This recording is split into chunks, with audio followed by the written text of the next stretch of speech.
할렐루야. 아멘. 여러분 혹시 바보 빅터라는 얘기를 아십니까? 영국 출신의 멘사협회 회장을 역임한 기업가죠. 빅터, 이름도 어려워. 빅터 세리브리아코프 세리브리아코프라는 사람 얘기예요. 우리나라에 그 책이 나왔습니다. 그리고 연극도 있고 뮤지컬도 있고, 그렇죠. 책은 한번 볼까요? 바보 빅터. 근데 책에 보니까 바보 빅터라는 제목 위에, 그 위에 뭐라고 헤드라인이 있냐면 17년 동안 바보로 살았던 멘사 회장의 얘기, 이렇게 되어 있죠. 여러분, 멘사 협회를 좀 아시죠? 고지능자의 어떤 협의체잖아요. 가입 조건이 어떻게 되냐? IQ가 148이 넘어야 거기에 가입할 수 있어요. 그 단체 회장이니까 얼마나 대단한 사람이겠습니까? 근데 17년 동안 뭐로 살았다고요? 바보로 살았대. 이 빅터가요, 어려서 정말 전능아인 줄 알고 그렇게 키워졌대요. 자기도 그런 줄 알았대요. 그 이유가 뭐냐면, 우리나라도 그맘때 IQ 테스트를 하잖아요.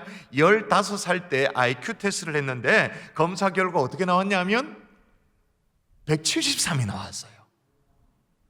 형제간에 더한 숫자가 아닙니다. 그건 우리 수준이고 173이 나와요. 173이. 근데 담임 교사가 편견을 가지고 있었던 거예요. 저 어리해 보이는데 173, 이거 아닌 것 같다고 해서 어떻게 기록했냐? 앞에 일자를 떼버렸어요. 학생 기록부에 그냥 73으로, 자기 생각에 73으로 기재를 한 거예요. 그 이후에 선생님들, 주변의 아이들도 IQ가 73이면 좀 심하잖아요. 그죠?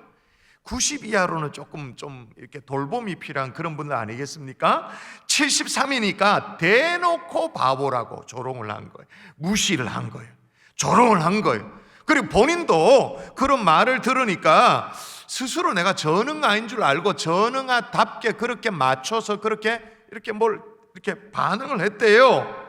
그렇게 별 볼일 없는 인생을 살았죠. 그러던 중에 17년이 지나고 난 이후에 극적인 일이 벌어졌는데 자기 자신의 IQ가 173이라는 걸 알게 되어진 거예요.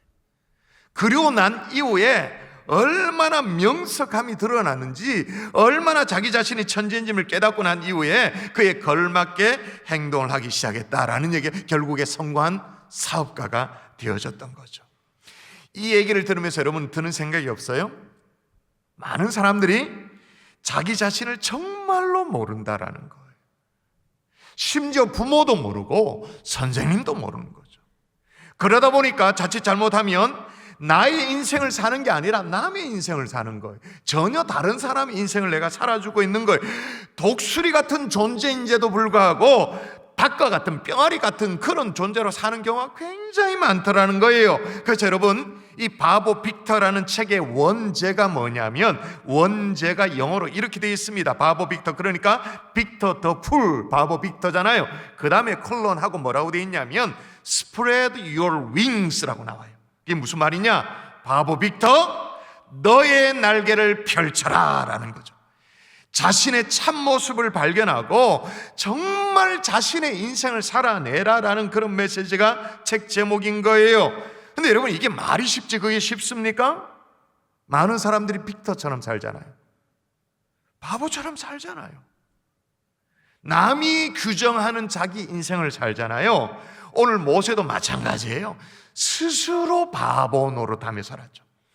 어느 정도로 바보 노릇하며 살았냐면, 우리 청년들은 지난 주일 메시지를 못 들었습니다만 장년들은 지난 주일 제가 그런 말씀을 드렸잖아요. 지난 주일에 지팡이 던지라 그러니까 던지고, 던졌더니 뱀 됐고, 또 던진 걸 다시 잡으라 하니까 뱀을 잡았더니 다시 지팡이가 됐고, 다 됐어요. 그런데 오늘 본문을 다시 볼까요? 뭐라고 말하는가? 자, 같이 한번 읽어볼까요?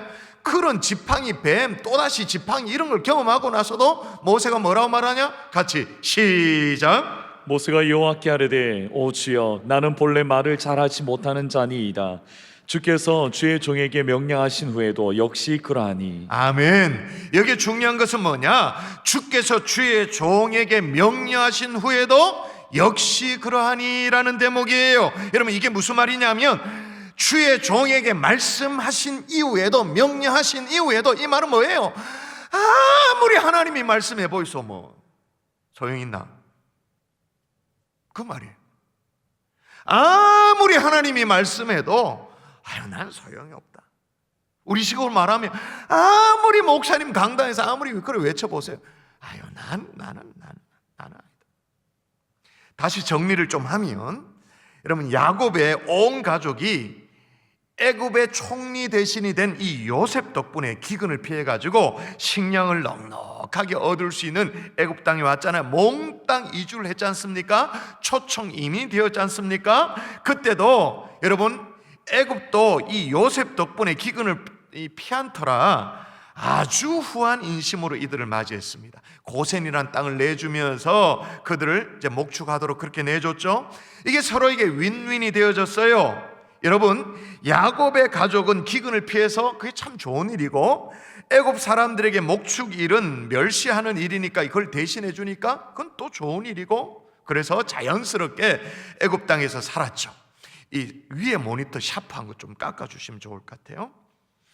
애굽 땅의 이 비옥함을 누리면서 살았습니다.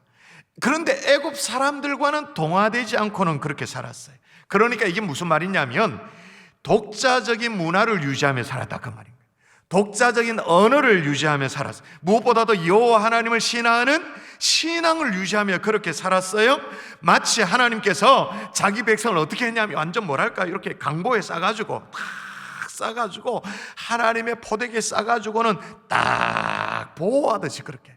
그래서 하나님이 아브라함과 이삭과 야곱에게 큰 민족을 이루도록 해주시겠다라고 약속을 해주셨는데 정말로 그렇게 해주셨죠. 어떤 방해도 받지 않고 정말로 하나님께서 그렇게 하도록 해주셨어요. 몇 년 동안?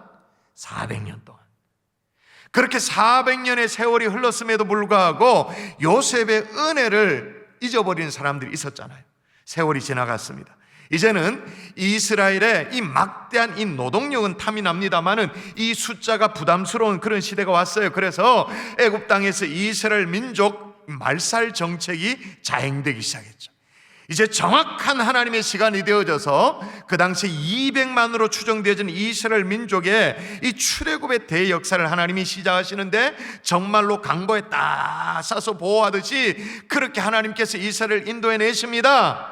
하나님이 다 준비를 해놨단 말이에요. 그런데도 모세의 대답은 뭐냐? 못한다라는 거였죠. 나는 못합니다. 안 됩니다. 라는 거였죠. 우리도 마찬가지입니다. 새해가 시작되어져도 논 플러스 울트라가 아니라 플러스 울트라 더 넓은 지경으로 나아가십시다. 아무리 그렇게 얘기를 해도 우리 속에서 자꾸 튀어나오는 대답이 뭐냐? 나는 못합니다. 할 수 없습니다. 안 됩니다. 해봐도 소용이 없었습니다. 이게 막 불뚝불뚝 나와요. 그냥 계속 나와. 근데 여러분 확실한 거 한 가지만 제가 말씀드릴게요. 하나님은 이것마저도 고치십니다. 아멘. 아멘이 그것밖에 없으면 안 되지. 하나님은 이것마저도 할 수 있다라는 고백이 나오도록 하나님이 우리를 두들겨 고쳐서 새롭게 하시는 줄 믿습니다. 아멘. 그래서 오늘 저는 새해를 시작하면서 계속 우리가 모세를 살펴왔잖아요. 모세를 살펴왔던 것을 마무리하면서 하나님이 어떻게 고쳐나가시는가, 어떻게 핑계를 못하도록 하나님께서 틀어막고 계시는가. 우리도 지금은 못합니다라고 일관합니다만은 언젠가는 하나님이 우리를 뜯어 고쳐가지고는 주여 믿는 자에게 능치 못함이 없습니다라는 고백을 해내는 사람으로, 믿음의 사람으로 하나님이 우리를 이끌어 주실 줄 믿습니다. 아멘. 우리를 기필코 그렇게 이끌어 가실 주님을 찬양합니다. 아멘. 자, 그러면 하나님이 우리를 어떻게 고쳐 가시는가? 여러 가지 방법이 있는데 첫 번째가 뭐냐? 살살 시작을 하죠. 하나님의 설득이에요. 설득. 여러분, 이 하나님의 설득이 요즘은요 이 연령대별로 설득의 방법이 다양하다면서요? 고등학생 같은 경우에는 설득하는 방법이 뭐냐? 이거 내신 성적에 반영 바로 설득된다면서요? 그죠? 직장인 같은 경우에 이거 인사 고가에 반영된 바로 설득된다면서요? 요즘 정치인들 같은 경우에 다음에 표 찍어줄게. 그럼 바로 그냥. 아가씨들은 이거 피부에 좋은 거다 그럼 무조건 먹어요. 그죠? 또 또 아저씨들은 어떻게 돼? 이 몸에 좋다 그러면 바로 그냥 다 설득돼 버려요. 다양한 설득 방법 가운데 그래도 최고의 설득 방법이 뭐냐? 아무래도 삼국지의 유비가 했던 설득 방법이 아닌가 생각되는데, 여러분 아시죠? 삼고초려라고 들어보셨죠? 유비가 세상을 등지고 정말 숨어 지내던, 와룡강에 숨어 지내던, 은둔해 지내던 이 제갈공명을 불러내는데 3번이나 정중하게 마음을 다해서 정성을 쏟아서 찾아가잖아요. 근데 오늘 본문에 뭐가 나오냐? 하나님의 삼고초려가 나와. 하나님의 삼고초려. 자, 이미 앞서 우리가 몇 주 전부터 쭉 다 살펴본 건데 복수 차원에서 보면 출애굽의 대역사를 이끌 이 지도자로 하나님이 모세를 딱 불렀습니다. 근데 모세가 머뭇거렸죠. 뭐라고 말하면 머뭇거렸습니까? 복수 차원에서 다시 한번 보도록 하십시다. 같이 시작. 모세가 하나님께 아뢰되 내가 누구에게 바로에게 가며 이스라엘 자손을 애굽에서 인도하여 내리이까. 아멘. 여기서 내가 누구이 간대라는 이 말은 내 주제라는 그런 말이기도 합니다만은 한편으로 어떤 뜻이기도 해요? 무슨 수로라는 거죠. 무슨 재주로 이 200만인다는 이스라엘 백성들을 제가 무슨 수로 내가 인도해낼 수 있습니까? 라는 그런 말이기도 하죠. 뭐 예를 들면 무슨 거대한 무슨 철조망이 있는 그런 것도 아니고, 그래서 이스라엘 백성들을 이렇게 양떼 몰듯이 몰고 그렇게 갈 수 있는 것도 아니고, 무슨 뭐 담벼락에 쫙 쳐져 있어서 여기로만 쫙쫙쫙쫙 인도할 수 있는 것도 아니고, 치발 달린 200만 이스라엘 백성들, 그것도 노예 근성으로 가득 차가지고 무슨 당나라 군대 같은 지 마음대로 막 여기 갔다 저기 갔다 하는 그런 이스라엘 백성들을 무슨 제주로 인도하냐 그 말이에요. 하소연은 할 만도 하죠. 그럼 여담입니다만은 세계 최초로 말이에요, 철조망을 발명한 사람이 누구일까요? 누가 발명했는지 그 이름은 몰라도 그 발명한 사람의 직업이 뭘까요? 철조망. 모세와 똑같은 직업이었어요. 뭐였을까요? 목동이었죠. 그 양떼들을 모으는 게 그렇게 힘든 거야. 13살의 조셉이라는 이 목동이 말이에요, 양을 치는데 마치 마음대로 가니까, 또 양 모으는 개도 풀고 다 해봤지만 너무 힘드니까, 너무 힘든 그런 상황인데 어느 날 보니까 이 양떼들이 말이에요, 저게 희한하게 이 장미 덩굴이 있는데 그리로는 안 가는 거예요. 마치 펜스가 쳐져 있는 것처럼 그리로 안 가는 거야. 거기서 딱 착안을 해가지고 철사를 가지고 가시를 만드는 거죠. 가시가 쭉 연결된 이 철조망을 만들어낸 거예요. 이거를 특허를 냈는데 이게 대박이 난 거예요.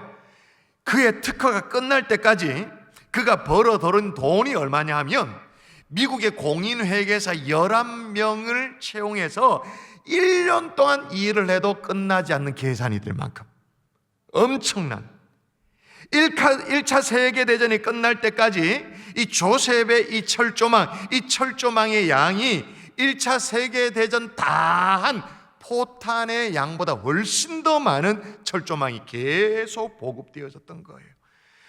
하여튼 그런 철조망이 있는 것도 아닌데, 모세가 어떻게 이스라엘 백성을 200만인을 어떻게 인도할 수 있냐라는 거예요. 근데 하나님이 이런 모세를 어떻게 설득을 시키느냐? 철조망이 아닙니다. 뭘 들이대느냐? 한번 읽어볼까요? 지난주에도 살펴봤습니다마는 하나님이 시작. 하나님이 이르시되 내가 반드시 너와 함께 있으리라. 이것이 내가 너를 보낸 증거니라. 아멘. 철조망이 아니라 뭘 들이대는 거예요? 내가 반드시 너와 함께 있으리라. 할렐루야. 아멘. 무슨 말? 걱정 말라는 거야. 걱정.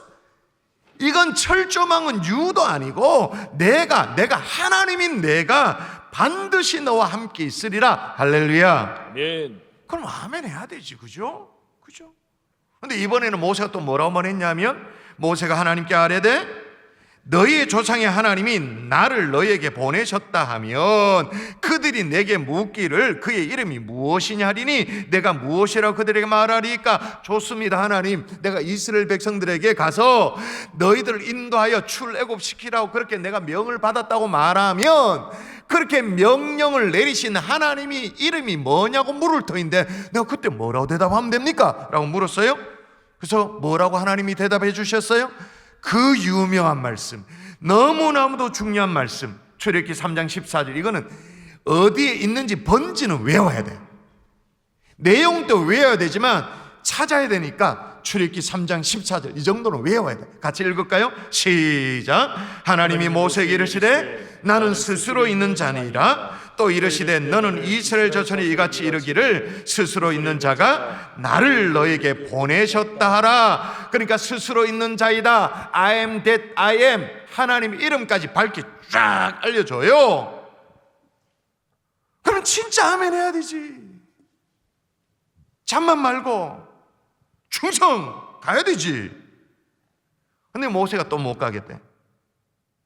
이번엔 내게 능력이 없대. 그랬더니 하나님 뭐라고 말했어요? 네 손에 뭐가 있냐? 묻죠. 예, 지팡이 있습니다. 던지라고 말했죠. 던졌더니 뱀이 되었어요. 다시 잡으라고 해요. 어떻게 되었어요? 또 읽어드릴게요. 여호와께서 모세에게 이르시되 네 손에 내밀어, 내 손을 내밀어 그 꼬리를 잡으라. 그가 손을 내밀어 그것을 잡으니 그의 손에서 지팡이가 된지라. 아멘. 여러분, 하나님의 이 끈질긴 설득이 보입니까? 그게 보여야 되는 거예요 지금. 또 그 다음에는 오늘 읽지는 않았습니다만 손을 품에 넣어라. 넣고 꺼내봐라. 우와, 문둥병. 겁이 덜컥 났죠. 다시 넣어라. 꺼내라. 다시 본래대로. 무슨 얘기예요? 능력이 없다고? 내가 능력 부어줄게. 그거예요. 손 넣어라. 빼라. 넣어라. 빼라. 문둥병. 막 또 꺼냈더니 그대로. 능력 없다고? 무슨 소리? 내가 능력을 너에게 부어줄게. 아멘. 뭐 필요한데 너? 뭐 필요한데 니? 필요해? 그럼 내가 줄게. 끈질기게 하나님이 지금 설득하잖아요. 그래도 모세가 또 뭐라고 말하냐? 자, 오늘 본문 읽어볼까요? 자, 읽어보십시다. 속 터집니다. 그죠? 모세는 시작. 모세가 여호와께 아뢰되 오 주여 나는 본래 말을 잘하지 못하는 자니이다. 이번에는 말을 못한다고 또 핑계를 대요. 또 하나님이 설득을 하죠. 누가 사람의 입을 지었느냐라고 그렇게 말합니다. 읽어보도록 하십시다. 여러분이 또 읽습니다. 여호와께서 시작. 여호와께서 그에게 이르시되 누가 사람의 입을 지었느냐? 누가 말 못하는 자나 못 듣는 자나 눈 밝은 자나 맹인이 되게 하였느냐? 나 여호와가 아니냐? 아멘. 여러분, 우리 하나님은 자기 백성을 끝끝내 설득해 가시는 하나님이신 줄을 믿습니다. 아멘. 여러분이 아무리 뻗대도 끝까지 여러분이 하나님의 자녀라면 하나님의 계획 가운데 있는 어떤 플랜 가운데 딱 서 있는 하나님의 종이라면 끝까지 설득하시는 거예요. 어느 정도로 설득하는가? 잘 보세요. 말 못한다고 해도 소용이 없잖아요. 그죠? 누가 입을 만들었냐 그렇게 말하니까 할 말이 모세가 없잖아요. 모세가 이번에 어떻게 한다고요? 자, 한번 뉘앙스를 한번 느껴보면서 읽어볼까요? 자, 모세가 이르되 시작. 모세가 이르되 오 주여 보낼 만한 자를 보내소서. 자, 이거 모세가 뭐 하고 있는 겁니까? 이래도 안 되고 저래도 안 되고 저래도 또 답을 얘기하고 누가 입을 만들었냐 그렇게 말하니까 오 주여 보낼 만한 자를 보내소서. 지금 하나님 향해서 모세가 뭐 하고 있는 거예요? 짜증내고 있는 거지. 이만하면 하나님이 그 양반도 좀 지칠 만도 한데 말이야. 포기도 안 하고 계속 설득해 오니까 하나님 앞에 짜증이 난 거예요 지금. 그래, 하나님 앞에 지금 성질을 부리고 있는 거예요. 하나님, 눈이 있으면 좀 보이소. 내 꼬라지를 좀 보이소 지금. 그래, 좀 보낼 만한 자를 보내야 되는 거 아닙니까? 라고 지금 하나님 앞에 성질을 부리고 있는 거예요 지금. 근데 하나님의 대답이 뭔가? 읽어볼까요? 14절 또 여러분 읽어볼까요? 레위 사람 시작. 레위 사람 내 형 아론이 있지 아니하냐? 그가 말 잘하는 것을 내가 아노라. 하나님 뭐라고? 네 꼬라지? 그래, 내가 잘한다. 보낼 만한 자를 보내라고? 그래, 네 허접한 꼬라지 내가 내가 더 잘한다. 네 형편 내가 더 잘 알고 있다. 도대체 지금 몇 번이에요? 하나님의 삼고초려가 아니고 사고초려, 오고초려, 그걸 마다하지 않고 계시는 거예요. 여러분, 우리도 솔직히 하나님 앞에 못합니다라고 말할 때가 많잖아요.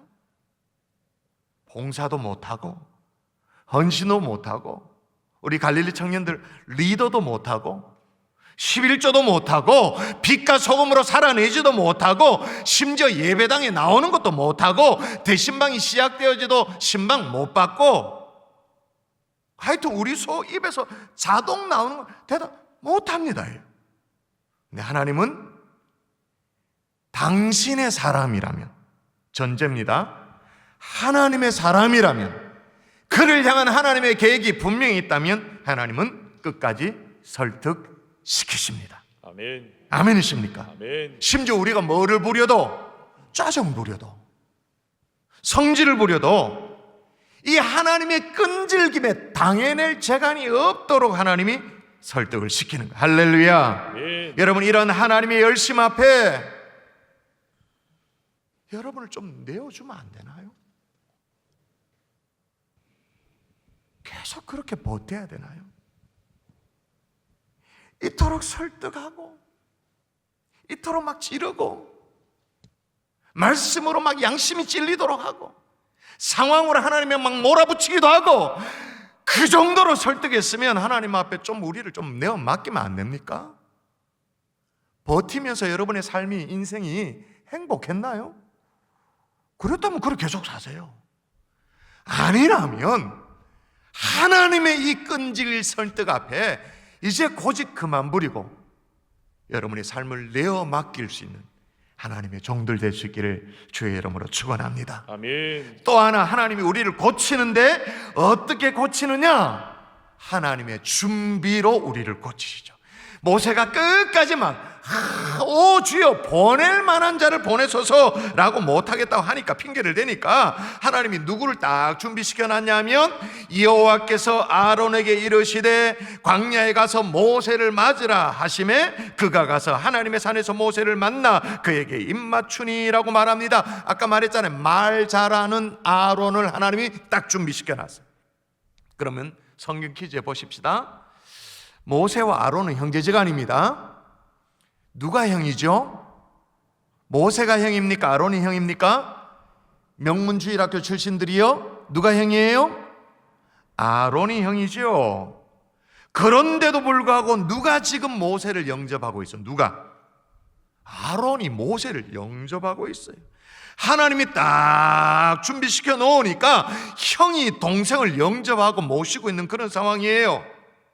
또 하나, 여러분, 정말 이 모세를 좀 이해해야 되는데요, 실은 모세가 왜 이토록 안 가려고 했을까요? 우리처럼 막 뺀질거리는 게 있어가지고, 우리처럼 막 고집 씨가지고 그냥 하나님이 그렇게 얘기하는데도 안 가려고 계속 버티고 그렇게 하나요? 왜 버틸까요? 실은 모세의 마음속에 제일 막 걸리는 게 있었어요. 그게 뭐예요? 젊은 시절에 저질렀던 자기의 크나큰 그 실수, 사람을 죽인 그 실수. 근데 그걸 기억하고 있는 사람이 있잖아요. 그래서 모세가 지금 어디 광야 어디로 숨은지 모르겠지만 어쨌든 간에 나타나기만 하면, 드러나기만 하면 딱 어떻게 하려고 했던 자기의 정적들이 있잖아요. 그게 부담되죠. 근데 여러분, 제가 성경 읽을 때마다 참 이상한 게 있어. 진짜 이상해. 이걸 알기 전에는 이게 진짜 이상했어서, 여러분, 모세가 지금 애굽 사람을 죽인 것 때문에 광야로 피신해가지고 40년 동안 숨어 지냈습니다. 그렇죠? 그 크나큰 실수 때문에 40년 동안 광야에 숨어 지냈는데, 아니 그 정도로 그 문제가 심각한 문제였으면 정말로 40년 동안 자신을 드러내지 않고 어디 있는지도 모르고 찾지 못하도록 그렇게 지내야 되는 그런 상황이었다면, 모세가 바로 앞에 섰을 때, 출애굽을 이스라엘 백성 인도할 때 바로 앞에 섰을 때 어떻게 돼야 돼요? 바로 체포돼야 되지. 안 그래요? 40년을 숨어 지낼 만큼 그렇게 중차대한 그런 죄라면 바로 앞에 딱 섰을 때 어떻게? 바로 모세 바로 체포. 근데 체포를 아무도 안 해. 할 얘기 다 하고 10가지 장 내리고 거두기도 하고 다 해. 이상하다. 아니 40년을 숨어 지낼 정도라면 어떻게 그런 내용 자체가 없어. 참 이상하다. 출애굽기 진짜 이상하네. 근데 하나님이 어떻게 해놓으셨는가? 제가 요걸 알기 전에는 이상하다 생각했죠. 요거 한번 볼까요? 읽어볼까요? 시작. 여호와께서 미디안에서 모세에게 이르시되 애굽으로 돌아가라. 내 목숨을 노리던 자가 다 죽었느니라. 아멘. 제가 지난주에 말씀드렸잖아요. 유년 시절에 애굽의 이 왕권은요, 모세가 유년 시절입니다. 투토모스 2세였습니다. 그러니까 자기 어머니 공주의 남편이죠. 이 투토모스 2세가 애굽의 왕권을 쥐고 있었습니다. 근데 이 여인은 불임이었잖아요. 그래서 모세를 건져 올려서 양자로 이렇게 드립니다. 근데 남편이 투토모스 2세가 그러니까 자기 정실 부인으로부터 아들을 못 얻으니까 양자로 모세를 얻긴 했습니다만은 후궁을 들여가지고 자기의 이제 대를 이어갑니다. 궁녀를 통해 가지고 아들을 낳았죠. 역사적으로 그 아들이 투토모스 3세. 애굽의 역사에 쭉 나오는 투토모스 3세. 그러니까 투토모스 3세는 일종의 뭐예요? 서자죠, 서자. 우리식으로 말하면 서자. 모세는 서자는 아니에요. 근데 양자야. 그러니까 서자와 양자가 붙은 상황이죠. 이 둘 사이에 어떤 치열한 경쟁 속에 안 그래도 진짜 미묘한 그런 상황인데 모세가 치명적인 실수를 한 거예요. 애굽의 사람을 죽이는 실수를 한 거예요. 모세가 그래서 나가 떨어지게 된 거죠. 그리고 투토모스 3세와 그의 추종 세력이 정권을 잡습니다. 광야로 숨어들었던 이 모세 나타나기만 하면 바로 제거를 해야 되죠. 왜? 정적이니까. 그런데 지금 하나님이 모세에게 뭐라고 말하냐면 그게 늘 걱정이었던 모세에게 걱정 말라는 거예요. 뭐라고? 네 목숨을 노리던 자가 다 죽었느니라. 그게 무슨 말이에요? 애굽의 왕실의 재편을 하나님이 다 해놨다라는 거예요. 누구도 너에게 그 책임을 물을 사람이 애굽의 왕실을 없도록 해놨다라는 거예요. 그래서 실제로 모세가 광야에 있는 동안 투토모스 3세가 즉위하죠. 그리고 40년 있는 동안 투토모스 3세가 죽어요. 그리고 그의 추종 세력도 실권을 하게 되어지는 거예요. 여러분, 하나님의 철저한 준비가 보입니까? 잘 짠 준비. 애굽이 지금 모세가 지금 뭐가 지금 찜찜해가지고 계속 고집을 부리고 있는지 하나님이 정확하게 알고 네 목숨을 노리던 자가 다 죽었다. 철저한 준비죠. 여러분, 오늘 우리가 일본 단기 선교팀 발대식도 갖고 했습니다만은 여러분 대부분의 선교사님들이 선교지를 향할 때 똑같은 일을 경험합니다. 물론 하나님이 은혜를 주셔가지고 선교지에 대한 마음이 막 불같이 일어납니다. 그래서 준비도 하고 마음의 결정도 하고 훈련도 받고 그래서 이제 선교지를 향하려고 합니다. 그래도 사실 인간적으로 머뭇거림이 있어요. 근데 왜 선교지를 향해 나갈까요? 하나님이 준비해 놓은 것이 보이거든요. 좀 전에 우리 황대현 선교사님을 만났습니다마는 황대현 목사님도 마찬가지예요. 선교를 결정하고 준비하고 GMS 우리 사모님과 함께 그렇게 선교사 훈련을 받고 그래서 우리 교단에 황대현 목사님만 교단 선교사가 아니라 조혜정 사모님도 교단 선교사로 그렇게 파송이 됐죠. 부부가 같이 선교사로 인정이 되어졌어요. 선교 훈련을 다 받았어요. 그렇지만 파송받기 전에 왜 머뭇거림이 없었겠어요? 근데 하나님이 준비를 다 해놔. 제가 이 자리에서 다 말씀을 드릴 수는 없습니다만은 하나님이 막 몰아가시는 거야. 그래서 두 손 두 발을 다 들어 완벽하게 설득을 다 하게 되어지는 거죠. 그리고 더욱 중요한 것은 뭐냐? 그래도 모세에게는 부족한 부분이 좀 일정 부분이 있었어요. 아무리 아론을 모세의 대변으로 붙여준다 할지라도 여전히 부족한 부분이 있었어요. 이걸 하나님이 어떻게 하시겠다고 말씀하시는가? 이거 읽어보십시다. 같이. 그냥 완전 끝판왕입니다. 끝장을 냅니다. 같이 시작. 내가 내 입과 그의 입에 함께 있어서 너희들이 행할 일을 가르치리. 아멘.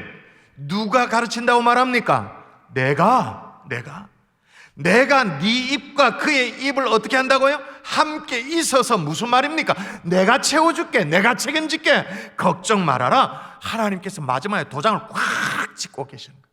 할렐루야. 아멘. 마지막으로 하나님이 우리를 어떻게 고쳐가시는가? 하나님의 설득과 또 하나님의 준비와 그리고 하나님의 손이죠. 오늘 출애굽기 4장이 본문인데 이 4장 본문서에 계속 나오는 단어가 뭔지 아십니까? 여러분 눈대중으로 보십시오. 4장 2절에도 나옵니다. 또 4장 4절에도 반복적으로 나옵니다. 조금 넘어가서 4장 6절에도 나옵니다. 7절에도 또 나옵니다. 좀 넘어가서 17절에도 나옵니다.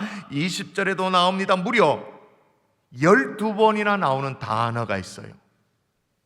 손. 그래서 마지막에 뭐라고 말합니까? 너는 이 지팡이를 손에 잡고 이것으로 이적을 행할지니라. 이제는 모세의 무능한 손이 아니라 하나님이 함께 해주시겠다, 하나님의 손으로 책임져 주시겠다, 그렇게 말씀하고 있는 거예요. 여러분, 지팡이가 대단한 게 아니라고 말씀드렸습니다. 지난주에도 말씀드렸죠. 지팡이는 그냥 그 정말 초라한 꼬챙이에 불과하다 그랬잖아요. 나무 막대에 불과했다 그렇게 말했잖아요. 그러나 모세의 실패한 손을 하나님이 붙잡아 주심으로 하나님의 손으로 하나님이 회복시켜 주신 줄 믿습니다. 아멘. 그래서 여러분 6장 1절에 가보면 이렇게 말합니다. 한번 읽어볼까요? 여러분 읽습니다. 여호와께서 시작. 여호와께서 모세에게 이르시되 이제 내가 바로에게 하는 일을 내가 보리라. 강한 손으로 말미암아 바로가 그들을 보내리라. 강한 손으로 말미암아 바로가 그들을 그의 땅에서 쫓아내리라. 아멘. 강한 손으로. 경기도에 있는 성광교회 유관조 목사님이라는 분이 계세요.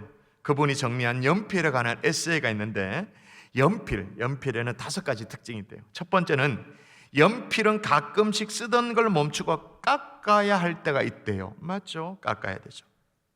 당장은 좀 연필 입장에 좀 아파도 깎아야 더 잘 쓸 수 있다는 거죠. 두 번째, 연필은 항상 흔적을 남긴대요. 시커멓게 흔적을 남기잖아요. 연필통 안에서도 흔적을 남기잖아요. 마찬가지로 우리가 살면서 행하는 모든 일 역시 흔적을 남긴다라는 것을 좀 기억해야 되겠죠. 세 번째, 연필은 어떤 특징이 있냐? 실수를 지울 수 있는 지우개가 달리는 거죠. 연필 뒤에 지우개 달려져 있죠. 네 번째 특징이 뭐냐? 연필에서 가장 중요한 것은 외필을 감싸고 있는 나무가 아니라 그 안에 있는 심이라는 거죠. 겉모습이 중요한 게 아니라 그 심이 중요하다, 속 사람이 중요하다라는 거죠. 그리고 마지막 5번째 연필의 특징이 뭐냐?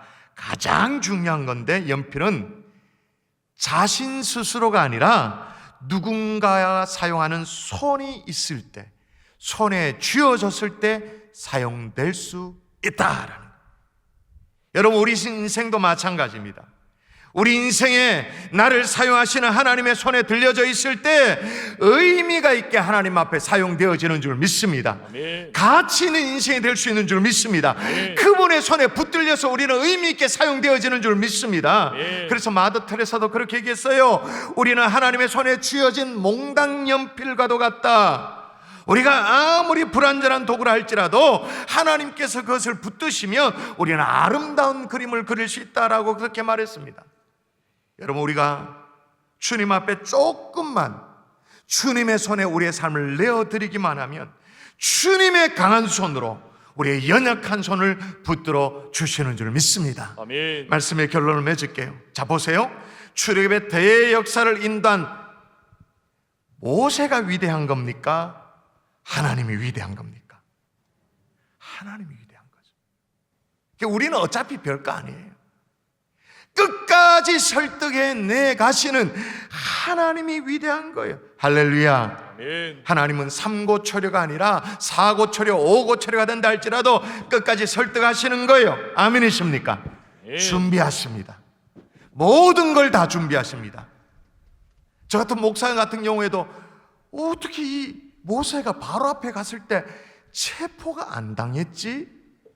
느즈막하게, 야, 하나님께서 애굽의 정권을 바꿔놓으셨구나 라는 걸 느즈막하게 깨달았던 것처럼 다른 사람은 모르죠. 왜 우리가 하나님 앞에 고집을 부리고 있는지, 왜 버티고 있는지 다른 사람은 몰라요. 근데 하나님은 그걸 정확하게 알고 어떻게 해요? 네 목숨을 노리던 자가 죽었다, 없다. 하나님이 완벽하게 준비시켜 놓으십니다. 그리고 하나님의 손이 우리를 붙들어 주시는 줄 믿습니다. 그 하나님 앞에 우리 인생을 내어 맡길 때 못합니다, 안 합니다, 할 수 없습니다, 해봤지만 안 됐습니다, 이게 18번 노래가 아니라 내게 능력 주시는 자 안에서 내가 모든 것을 할 수 있습니다. 이 고백을 할 수 있는 새해가 될 수 있기를 주 예수의 이름으로 축원합니다. 아멘. 축원합니다.